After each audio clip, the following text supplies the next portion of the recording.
Hello दोस्तों, steam academy पे आपका स्वागत है।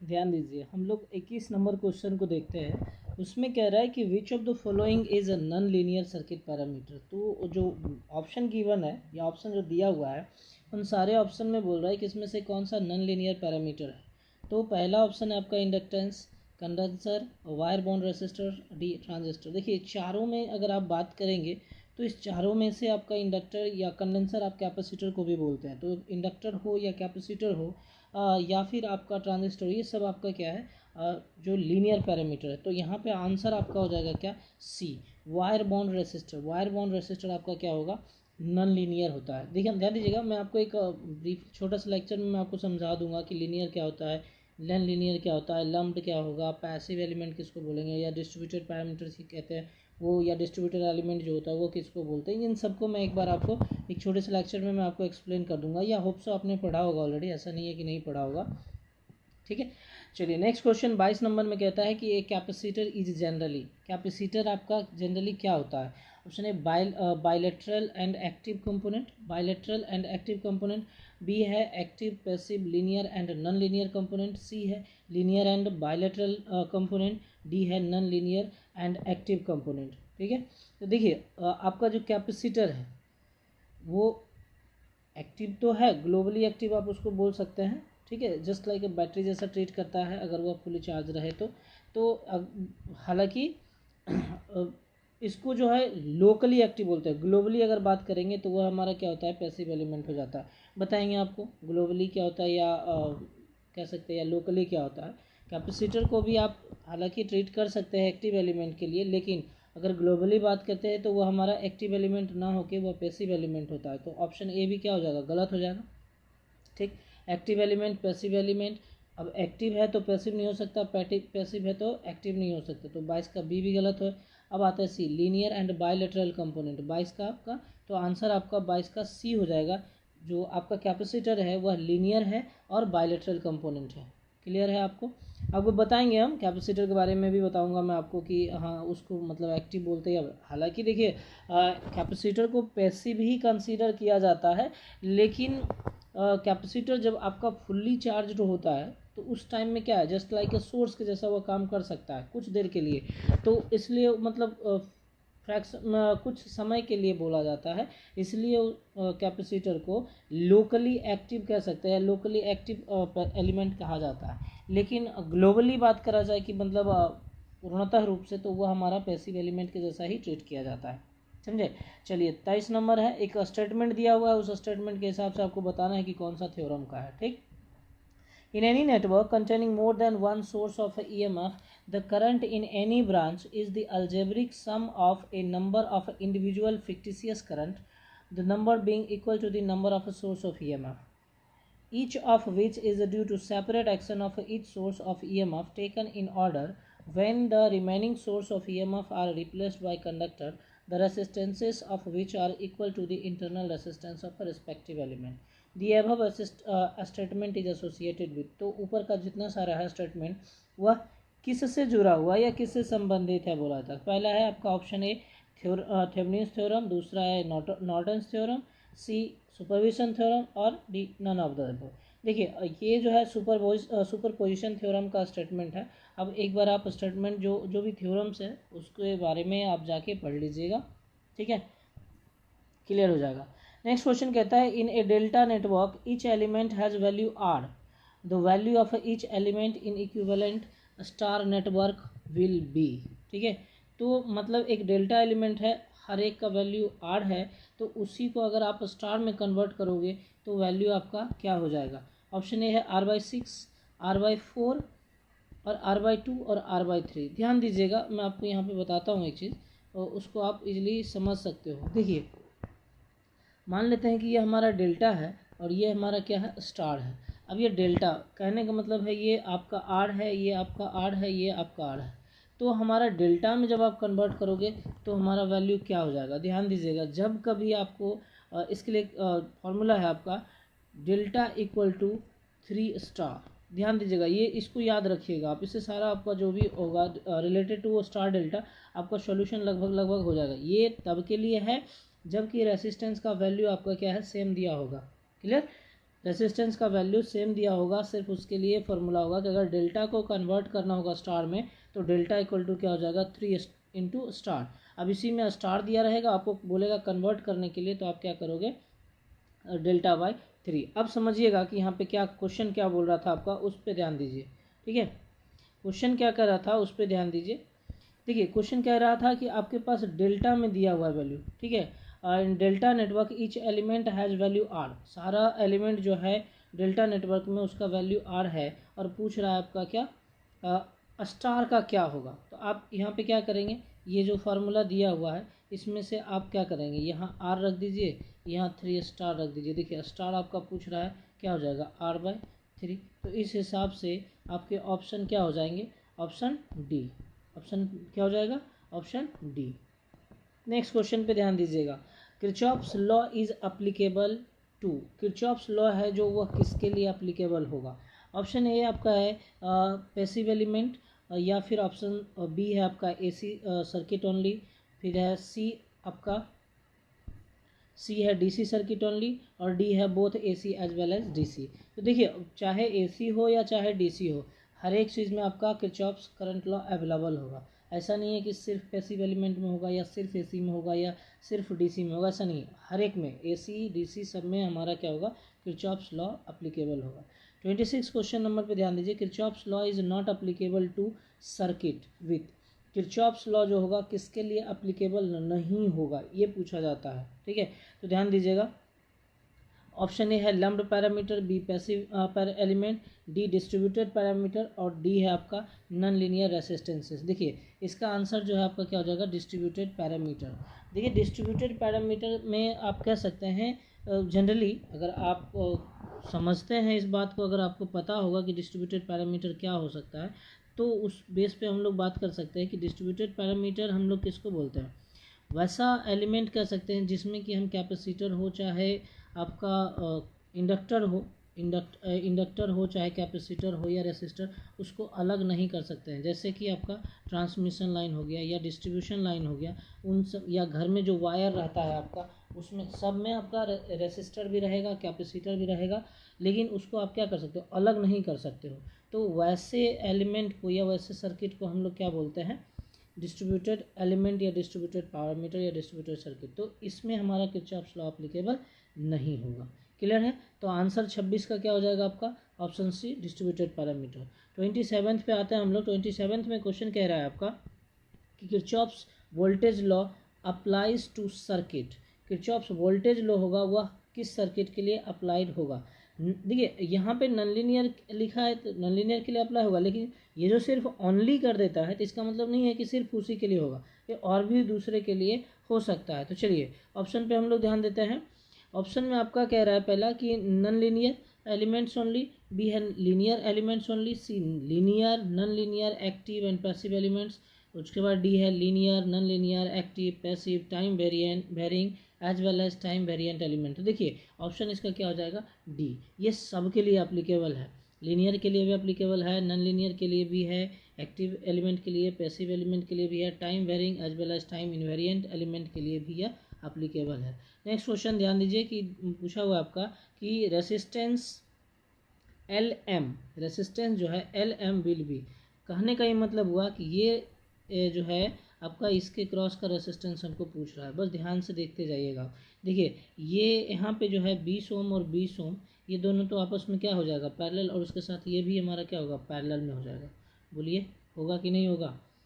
और आपको मैंने ऑलरेडी क्या बताया कि अगर सारा रेसिस्टेंस आपका सेम वैल्यू का है और पैरेलल में है तो जितना रेसिस्टर है उससे आप डिवाइड कर दीजिए। ठीक है, जैसे कि क्या बोला गया यहाँ पे कि अगर मान लीजिए 20 है, इधर से अगर आप देखते हैं, देखिए हर जगह करंट आपका क्या हो रहा है, डिस्ट्रीब्यूट हो रहा है, मतलब अलग हो रहा है। जैसे देखिए यहाँ से अगर करते हैं तो यहाँ पे आके इस पॉइंट पे आके करंट हमारा क्या होगा, अलग हो गया, फिर यहाँ पे जैसे आएगा इधर अलग हो जाएगा, इधर अलग हो जाएगा, तो तीनों का तीनों करंट हमारा क्या हो, अलग हो रहा है। खाने का मतलब ये हमारा क्या है, पैरेलल में है। ठीक है, और जब आपका पैरेलल में है तो आप वैल्यू आपका सब क्या है, रेसिस्टर का वैल्यू सेम है, रेसिस्टर का वैल्यू हमारा क्या है, सेम है। तो सीधा सीधा मैं ऐसा बोल सकता हूँ क्या कि अगर 20 रेसिस्टर का वैल्यू दिया हुआ है तो आप 20 लिखो और डिवाइड बाई 3 कर दो। बोलिए हाँ कि ना। अब इसको जब डिवाइड कीजिएगा तो आपके पास क्या आंसर आ जाएगा 6.6। क्या आंसर आएगा 6.6। बोलिए आएगा कि नहीं? तो आंसर आपका क्या हो जाएगा 28 का option A.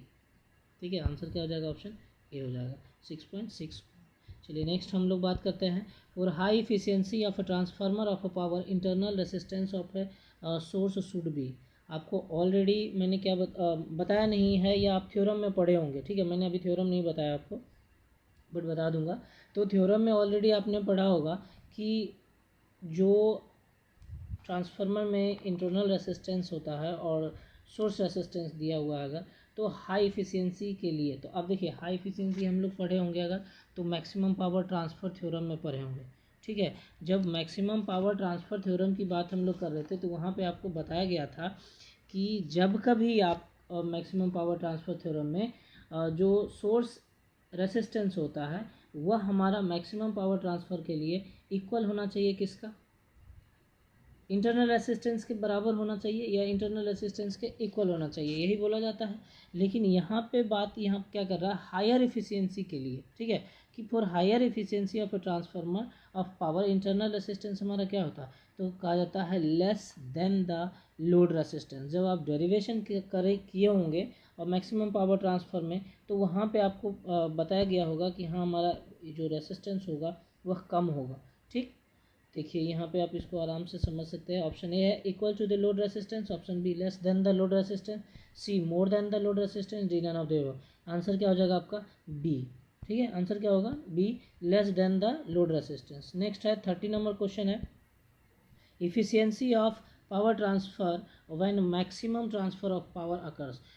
Power transfer theorem में जब मैक्सिमम पावर ट्रांसफर होगा तब उस टाइम में इफिशियंसी आपका क्या रहेगा। ठीक है, तो इसका आंसर क्या हो जाएगा आपका 100%, बी 80%, सी 75%, डी 50%। तो आंसर हमारा क्या हो जाएगा 50%। ठीक है, इसको ध्यान रखिएगा, बहुत बार पूछा हुआ क्वेश्चन है ये। और 29 और 30 नंबर नेक्स्ट कहता है कि the resistance across L M in figure 2.30 is 15 ohm और the value of R is. देखिए यहाँ पे आपको आइए, यहाँ पे आप देखिएगा एक ये डायग्राम दिया हुआ है आपका, ये सर्किट बना हुआ है, ये सर्किट का डायग्राम है और इसमें कहता है कि ये एल और एम के अक्रॉस का रेसिस्टर कितना है 15 ओम है। तो हमारा आर का वैल्यू क्या होगा ये पूछ रहा है, ध्यान दीजिएगा। ये आर और ये आर, ये दोनों आर हमारा और ये दोनों आर दोनों क्या है सीरीज में, तो इसका हमारा क्या हो जाएगा 2R। बोलिए हाँ कि ना, ये हमारा क्या हो गया 2R। अब इसके अक्रॉस में हमारा क्या है वैल्यू 8 है, इसके क्रॉस का वैल्यू हमारा 15 है और वैल्यू जो है आपका वो क्या है आर है। चलिए इसको हम इस तरीके से समझते हैं यहाँ पे कि कैसे निकाला जा सकता है। देखिए आपका ये सर्किट है, ये सर्किट है। ठीक है, ये कुछ, अब ये आर, ये आर, ये भी आर और ये भी आर है और ये भी आर है। ये दोनों तो सीरीज में बोले थे तो मतलब क्या हो गया 2R और ये भी सीरीज में, तो ये 2R ये रह गया। अब देखिए कहने का ये मतलब है, मैं ऐसा कह रहा हूँ कि ये दोनों और ये दोनों सीरीज में है और इसके साथ में आप कह सकते हैं कि ये क्या है, तीनों का तीनों कॉम्बिनेशन आपका कुछ इस तरह से बन जाएगा, कुछ इस तरह का बन जाएगा। बनेगा कि नहीं बनेगा ये, तो बस वही हो गया, ये L और ये M। ये इसका वैल्यू क्या 2R, इसका वैल्यू क्या 2R और इसका वैल्यू क्या R। अब इसको हम क्या कर सकते हैं भाई, अब कह रहा है कि LM के क्रॉस, तो पहले तो मैं ऐसा कह सकता हूँ क्या 15 जो दिया हुआ है तो 1/15 equal to 1/R plus 1/R माने कि 2R और फिर प्लस 1/2R, कुछ ऐसा कर सकता हूँ। जब इसको आप सॉल्व करेंगे तो इसका क्या हो जाएगा वैल्यू आप देख लीजिएगा निकाल के, 1/15 इक्वल टू यहाँ पे मैं कह दूँ 2R, ये 1 + 2 और प्लस 1, ऐसा हो जाएगा क्या कुछ, बोलिए हाँ कि ना, प्लस 1 4 हो जाएगा। मतलब इसका क्या हो गया आपका 4/2R। इसको जब आप कैंसिल करेंगे तो 2/R equal to 1/15, R equal to क्या हो जाएगा 30 ओम। समझ में आया क्या, R इक्वल टू क्या हो जाएगा 30। तो आप जब आप क्वेश्चन देखेंगे, देखिए क्वेश्चन को आप, तो क्वेश्चन में क्या क्या ऑप्शन दिया हुआ है उसके हिसाब से हम लोग इसको करेंगे। देखिए ऑप्शन में आते हैं तो ऑप्शन में आपका कितना दिया हुआ है 30 ओम, 10 ओम और 20 ओम और 40 ओम। तो आंसर क्या हो जाएगा इसका सी 30 ओम। क्लियर है आपका। चलिए नेक्स्ट हम लोग 32 नंबर क्वेश्चन का बात करते हैं कि 32 क्वेश्चन नंबर में क्या बोल रहा है। 32 में कहता है कि फॉर मैक्सिमम पावर ट्रांसफ़र या मैक्सिमम ट्रांसफ़र ऑफ पावर, दोनों कह लीजिए, मैक्सिमम पावर ट्रांसफ़र कह लीजिए, maximum transfer of power, internal resistance of the source should be. ध्यान दीजिएगा, क्वेश्चन जो है 32 क्वेश्चन नंबर और 29 थोड़ा सा कन्फ्यूजन होगा, आप उसको ध्यान से पढ़िएगा, दोनों में आपको डिफरेंस नज़र आएगा। एक में हमारा कह रहा है हाई एफिशिएंसी के लिए, लेकिन ये क्वेश्चन जो 32 है इसमें सिर्फ कह रहा है कि मैक्सिमम पावर ट्रांसफ़र के लिए हमारा जो इंटरनल रेसिस्टेंस और सोर्स रेसिस्टेंस में क्या होगा। तो उसमें आप जानते हैं कि स्टेटमेंट ही है आपका मैक्सिमम पावर ट्रांसफ़र थ्योरम का कि मैक्सिमम पावर ट्रांसफ़र होने के लिए हमारा सोर्स रेसिस्टेंस इक्वल होना चाहिए किसके लिए, लोड रेसिस्टेंस के लिए। लेकिन अगर यहीं पे आपको बोल दिया जाए कि हायर इफिशिएंसी के लिए पावर ट्रांसफ़र जो होगा उसमें इंटरनल रेसिस्टेंस और सोर्स रेसिस्टेंस में क्या होगा, तो वहाँ पे हमारा क्या होगा, इंटरनल रेसिस्टेंस लोड रेसिस्टेंस से छोटा होना चाहिए, या फिर सोर्स रेसिस्टेंस हमारा लेस होना चाहिए, कम होना चाहिए लोड रेसिस्टेंस से, ठीक है। लेकिन यहाँ पे क्वेश्चन कुछ अलग है, तो क्वेश्चन अलग है, इसका ये मतलब है आपका ये सिर्फ पूछ रहा है कि मैक्सिमम पावर के लिए हमारा इंटरनल रेसिस्टेंस और सोर्स रेसिस्टेंस के बीच में क्या रिलेशन होगा। तो ऑप्शन ए कह रहा है load equal to the load resistance, B less than the load resistance, C greater than the load resistance, D none of the above. तो आंसर आपका क्या हो जाएगा, A equal to the load resistance. 33 question number को देखिएगा, if the energy is supplied from a source whose resistance is 1 ohm to a load of 100 ohms the source will be, source हमारा क्या होगा, ठीक है। तो फिर से पढ़िए इसको, energy is supplied from a source, energy जो है एक सोर्स से सप्लाई किया जाता है जिसका कि रेसिस्टेंस हमारा क्या है, 1 ओम है, to a load of 100 ohm the source will be क्या होगा, तो वोल्टेज सोर्स, करंट सोर्स या बोथ होगी। तो इसका आंसर हो जाएगा आपका क्या, ये हमारा हो जाएगा वोल्टेज सोर्स, ठीक है, क्या हो जाएगा, वोल्टेज सोर्स। नेक्स्ट क्वेश्चन बोलते हैं हम लोग, देखते हैं, the circuit whose properties are same in either direction is known as. देखिए ये सब क्वेश्चन बहुत ही आसान है, अगर आपको पता होगा, पढ़े होंगे कि लीनियर सर्किट क्या होगा, नॉन लीनियर क्या होता है, reversible, irreversible, active, passive, distributed या फिर लम्प्ड, ये तो अगर ये सब पढ़े होंगे तो बहुत आसान है, बस आपको याद रखना है क्या है और ये सब क्वेश्चन क्लियर हो जाएगा, ठीक है। तो ऑप्शन ए है आपका नॉन यूनिलैटरल, बायलैटरल, इरिवर्सिबल और डी है रिवर्सेबल। तो जब दोनों साइड से बात करते हैं कि दोनों डायरेक्शन में हमारा जब फ्लो करता है तो उसको हम क्या बोलते हैं, बायलैटरल नेटवर्क बोलते हैं, क्या बोलते हैं उसको, बायलैटरल नेटवर्क। नेक्स्ट क्वेश्चन है कि in a series parallel circuit, in a series parallel circuit any two resistance in the same current path must be. Series parallel circuit में कोई भी दो resistance in the same current path must be क्या हो जाएगा आपका, ठीक है, सीरीज विथ ईच अदर। अगर करंट सेम होगा तो उसमें हमारा सेम करंट हमारा किस में हो जाएगा, जब वह सीरीज में होगा तभी, क्योंकि पैरेलल होगा तब हमारा करंट हमारा क्या हो जाएगा, डिस्ट्रीब्यूट हो जाएगा। तो आंसर यहाँ पे ऑप्शन आपका क्या दिया हुआ है, पढ़ लीजिए, series with each other, parallel with each other, series with voltage source, D parallel with voltage source. तो इसका आंसर क्या हो जाएगा, सीरीज विथ ईच सोर्स। चलिए नेक्स्ट क्वेश्चन आप ध्यान से देखिए, in the given circuit the Kirchhoff's current law at the point L is supplied, which of the following relation is correct.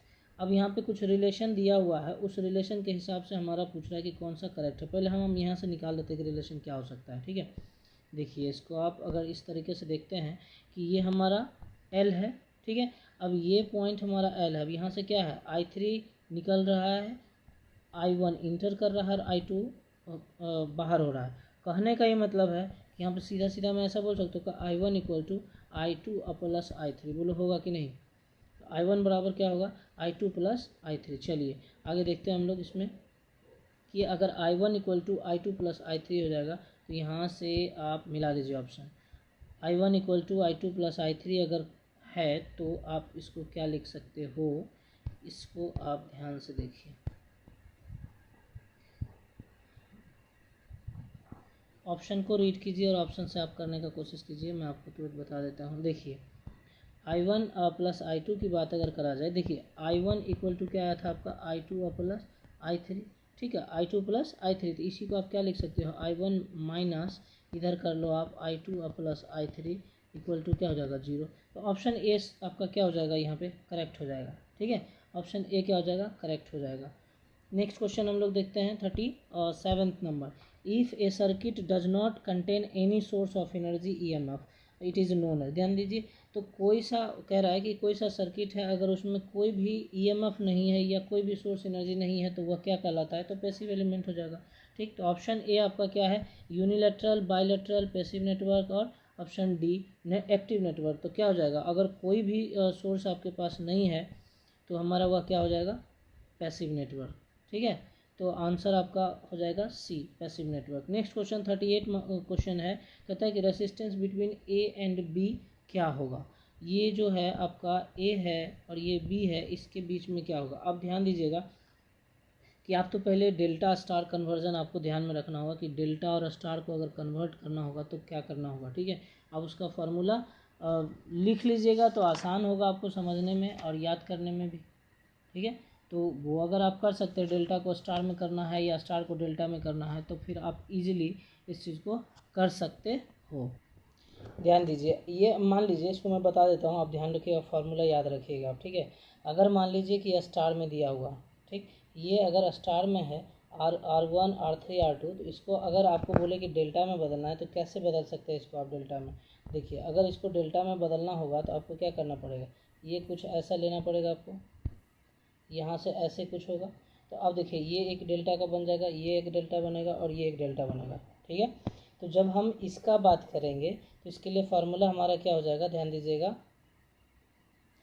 कि इस रेसिस्टेंस को निकालना होगा तो ये रेसिस्टेंस इंटू एस, सबको आप मल्टीप्लाई कर लो। कहने का मतलब कि यहाँ R1 R1 R3 R3 R2 R2 R1 ये सबको मल्टीप्लाई कर लो। जैसा कि मैंने देखो यहाँ पे लिखा है R1 R2 plus R2 R3 plus R3 R1 divide by, देखिए ये डिवाइड किससे करना है, ये चीज़ काफ़ी यही इंपॉर्टेंट है आपका। ये अगर कन्फ्यूजन होगा तो फिर नहीं हो पाएगा। जिसके अपोजिट में निकालोगे उसी को हम लोग क्या करेंगे, डिवाइड करेंगे। देखिए, कहने का ये मतलब है मेरा कि अगर मान लेते हैं कि इसको इस तरह से आप समझ लीजिए, आपको आसानी होगी समझने में, कि अगर ये रहा आपका स्टार नेटवर्क और हमको निकालना किसका है, निकालना है ये वाला वैल्यू। ठीक है, और ये हो गया आपका R1, ये हो गया R2, ये हो गया R3। तो आपको सिंपल करना क्या है, R1 R2 plus R2 R3 plus R3 R1, ठीक है, प्लस R3 R1, ये कर लीजिएगा।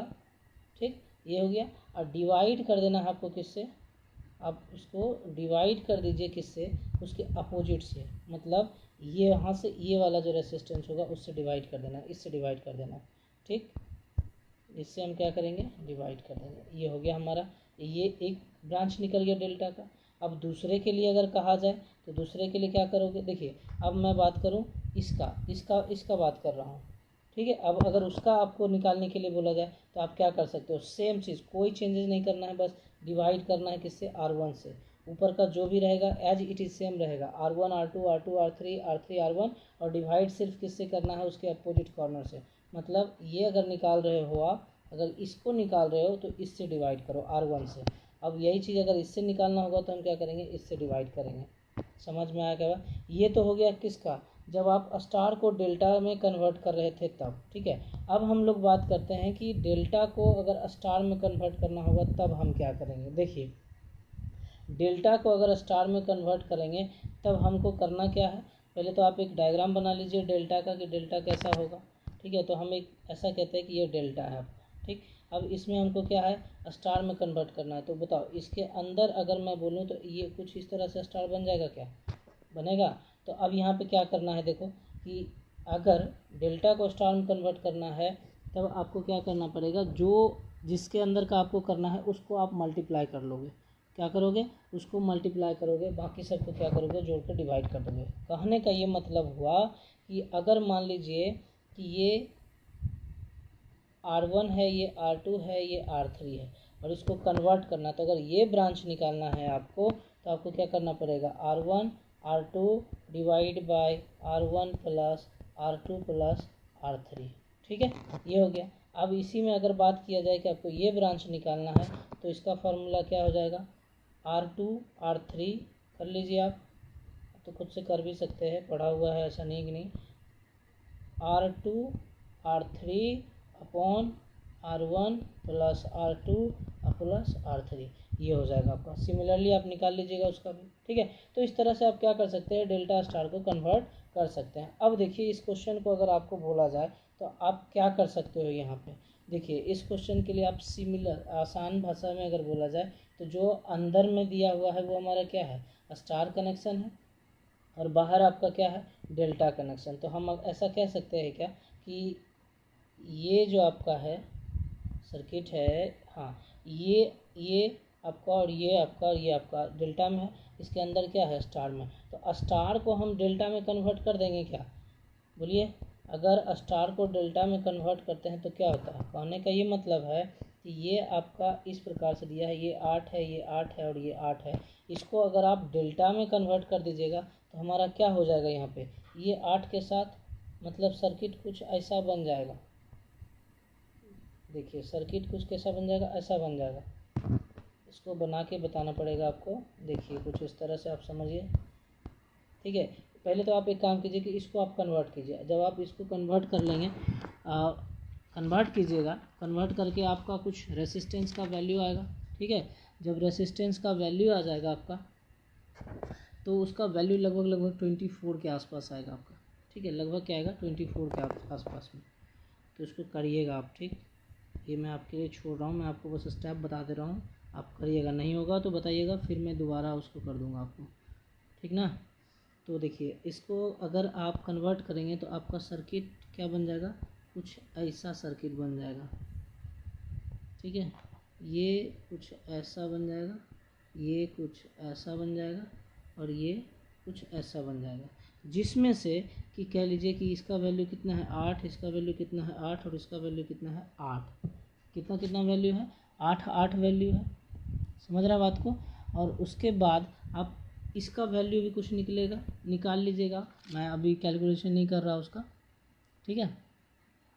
वैल्यू जब निकाल लीजिएगा उसका, तो उसके बाद ये दोनों हमारा क्या हो जाएगा, ये दोनों पैरेलल में, ये दोनों पैरेलल में, ये दोनों पैरेलल में, समझ रहे हैं बात को। दोनों पैरेलल में हो जाएगा, वैल्यू किसका, एल और बी। जब इसको आप करोगे, समझिए इस चीज़ को आप थोड़ा सा गंभीरतापूर्वक ध्यान दीजिए। ये दोनों पैरेलल में, ठीक है, ये दोनों पैरेलल में और ये दोनों पैरेलल में, यहाँ का आपको वैल्यू क्या करना, निकालना।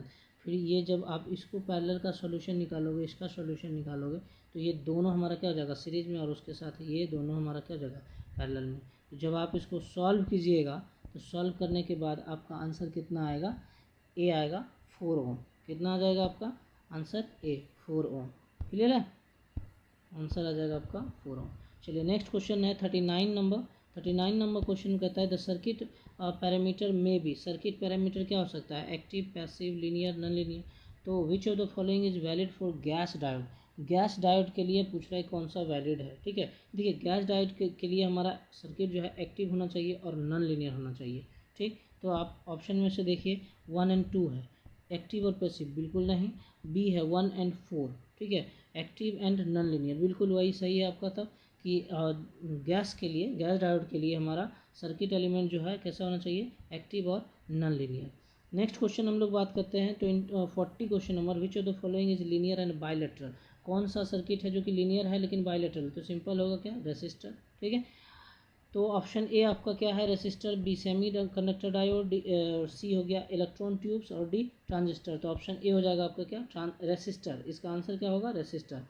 41 क्वेश्चन नंबर देखिए, ये स्टेटमेंट है आपका थ्योरम्स का, ये है आपका the common voltage across parallel branches with different voltage source can be determined by V equal to V1 by R1 plus V2 by R2 plus V3 by R3 upon 1 by R1 plus 1 by R2 plus 1 by R3। ये देखिए कौन से theorem का है, थोड़ा सा अगर ढंग से अगर याद होगा आपको स्टेटमेंट तो आप इजीली इसको क्या कर सकते हैं, फाइंड कर सकते हैं। ये जो है आपका मिलीमेंस थ्योरम का स्टेटमेंट है, ठीक है। जब आप डेरिवेशन करोगे तो मिलीमेंस थ्योरम के लिए यही आएगा। तो आंसर क्या हो जाएगा आपका, डी मिलीमेंस थ्योरम। 42 क्वेश्चन नंबर कहता है कि for the circuit shown in figure 2.33 the current through R2 will be. R2 के अक्रॉस का करंट क्या होगा, 2.5, 8.5, 4.5 या 5.5। चलिए यहाँ ध्यान दीजिए, क्वेश्चन आपका यहाँ है। अब R2 के अक्रॉस का पूछ रहा है आपको कि R2 के अक्रॉस आपका करंट क्या होगा। इसको सॉल्व कर लेंगे क्या, बहुत ही आसान है। अगर आप सॉल्व करना चाहें तो इजीली से आप इसको क्या कर सकते हैं, सॉल्व कर सकते हैं। देखते हैं हम लोग भी सॉल्व करके इसको कैसे हो सकता है ये। देखिए, सॉल्व करने के लिए आपको यहाँ पे क्या करना पड़ेगा, सबसे पहले तो आप इसको सर्किट को बना लीजिए। ठीक है, ये हो गया, ये हो गया, ये, और इसके साथ आपका कुछ इस तरह का ये सर्किट हो गया। ठीक है, ये वोल्टेज सोर्स हो गया आपका। समझ में आया क्या? अब इसमें क्या है, R1 आपका दिया हुआ है, ये 10 ओम दिया हुआ है। ठीक, और फिर R3 40 दिया हुआ है, R2 40 दिया हुआ है, दोनों 40 है। बिल्कुल आसान है। देखिए, ये 40, ये 40। इसको आप अगर चाहें तो निकाल लेंगे, कोई बहुत ज़्यादा डिफ़िकल्ट नहीं लग रहा है हमको। R2 पूछ रहा है आपको, R2 मतलब कहने का ये है कि इसके क्रॉस का करंट पूछ रहा है कि इस ब्रांच में कितना करंट होगा। आप अपने मन से एज्यूम कर लीजिए, या नहीं समझ में आता है तो आप काम कीजिए कि सबसे हमको कहना है क्या, बाहर निकल रहा है, सबसे इस पॉइंट से सारा करंट आपको बाहर निकालना है। KCL लगा के देखिएगा। ठीक है, जब आप इसको सॉल्व कीजिएगा, इसका इक्वेशन मैं बता देता हूँ, आप लोग एक बार वैल्यू पुट करके देखिएगा। ठीक है, उससे आपको समझ में आ जाएगा। देखिए, ये अगर है तो अगर मैं बोलूँ कि ये आपका I1 है, ये आपका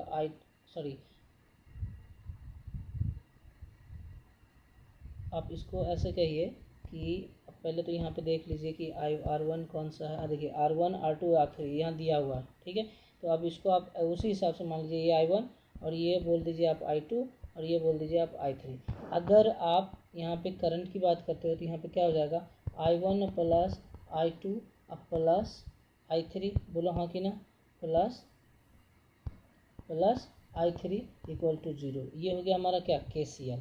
अब इसमें आपको क्या करना है, बस वैल्यू पुट करना है। अच्छा, ये जो वोल्टेज दिया हुआ है, वो वोल्टेज भी आपको कितना दिया हुआ है, 150 वोल्ट दिया हुआ है। आप इसको सॉल्व कीजिएगा सर खुद से। ठीक है, अब ये हो गया आपका 150 वोल्ट। अब इसमें करना क्या है आपको, कुछ भी नहीं, बस I1 का वैल्यू निकाल दीजिए, I2 और I3 तीनों का वैल्यू आप रख दीजिए। यहाँ से आपको ये अगर मान लीजिए यहाँ पे आपका ये, इसको बोल दीजिए आप V। ठीक है, तो अब अगर उसको भी बोलते हैं तो यहाँ पे क्या हो जाएगा, V माइनस 150 अपॉन 10। नेक्स्ट आपका plus V upon 40 plus V upon